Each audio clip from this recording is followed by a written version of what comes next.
భక్తులందరికీ మహాశివరాత్రి శుభాకాంక్షలు అండి. అసలు శివరాత్రి అంటే అర్థం ఏంటి? ఎందుకు ఉపవాసాలు, జాగారాలు చేస్తూ ఉంటారు? అసలు దీనికి మనకి సంబంధం ఏంటి? ఆ విషయాలన్నీ కూడా ఈరోజు వీడియోలో తెలుసుకుందాం.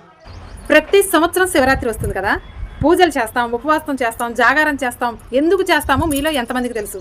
మీకు తెలియకుండా చేస్తే అది భక్తి, ఆచారం అంటారేమో, కానీ తెలుసుకొని చేస్తే మీ భక్తి ఒక శాసనం అవుతుంది. శివరాత్రి అనేది ఒక ఆచారం కాదండి, ఒక సిస్టమ్. ఈరోజు శివరాత్రికి మన శరీరానికి సంబంధం ఏంటో తెలుసుకుందామా? శివుడు అంటే రాజు కాదు, భోగం కాదు, అలంకారం కాదు. శివుడు అంటే నియంత్రణ, నిశ్శబ్దం, స్వీయ అవగాహన. శివరాత్రి అంటే శివుడు కళ్యాణం అంటారు, లేదా శివ తాండవం అంటారు. కథలు ఎన్ని చెప్పినా సరే మెసేజ్ ఒకటే: అహంకారం కోలాలి, కంట్రోల్ రావాలి, తపస్సు చేయాలి. అదే శివరాత్రి యొక్క ముఖ్య ఉద్దేశం. శివరాత్రి రాగానే శివ శివ అంటూ చలిపోతుంది అంటారు, చూసారా? ఈ చలికాలంలో మన బాడీలో మొత్తం కూడా మెటబాలిజం చాలా స్లో అయి ఉంటుంది. కానీ మనం తినే ఫుడ్ వల్ల ఈ చలి